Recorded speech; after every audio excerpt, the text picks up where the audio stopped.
तर मराठा आरक्षणाला सर्वाधिक विरोध कोणी केला असेल तर तो शरद पवारांनी केलाय. पण त्यांना कधी द्यायचंच नव्हतं. त्यांना समाजांना झुंजवत ठेवण्यामध्ये जास्त रस आहे. मराठा आरक्षणाच्या संदर्भात आज राज्यामध्ये मोठी आंदोलनं चालली आहेत.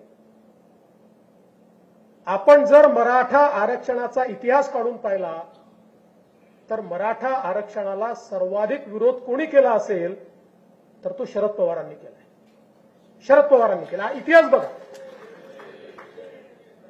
आणि अगदी महाविकास आघाडीचं सरकार होतं त्याही वेळी आपण सुप्रियाताई सुळेंचं वक्तव्य ऐकलं असेल तर मराठा आरक्षणाशिवाय दुसरे प्रश्न नाही आहेत का, त्याच्यापेक्षा मोठे प्रश्न या महाराष्ट्रासमोर आहे असं म्हणून निघून जाणाऱ्या सुप्रियाताई की ज्यांना वारंवार ही संधी मिळाली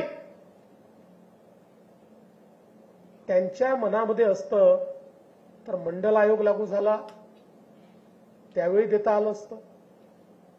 त्यांच्या मनामध्ये असतं तर वेगवेगळे जे काही निवाडे सर्वोच्च न्यायालयाचे आले त्याच्या आधी तर कोण कुठल्या यादीत आहेत कोणी विचारतही नव्हतं, तेव्हा देता आलं असतं. पण त्यांना कधी द्यायचंच नव्हतं. त्यांना समाजांना झुंजवत ठेवण्यामध्ये जास्त रस आहे.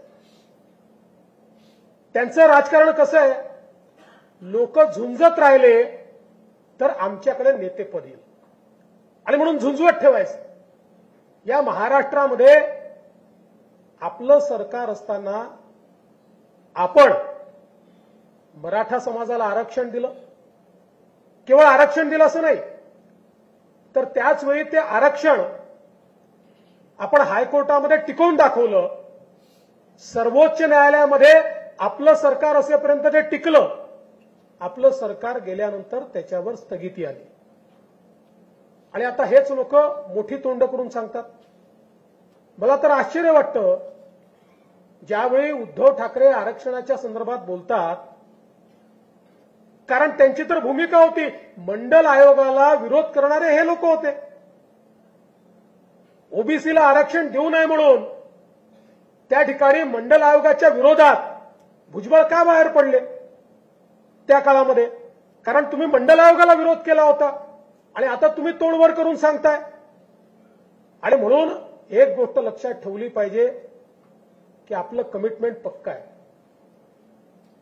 एकीकडे मराठा समाजाला आरक्षण देण्याच्या संदर्भात सर्व प्रकारचे प्रयत्न आणि यशस्वी प्रयत्न आपल्या मुख्यमंत्र्यांच्या नेतृत्वात आपण करणार आहोत.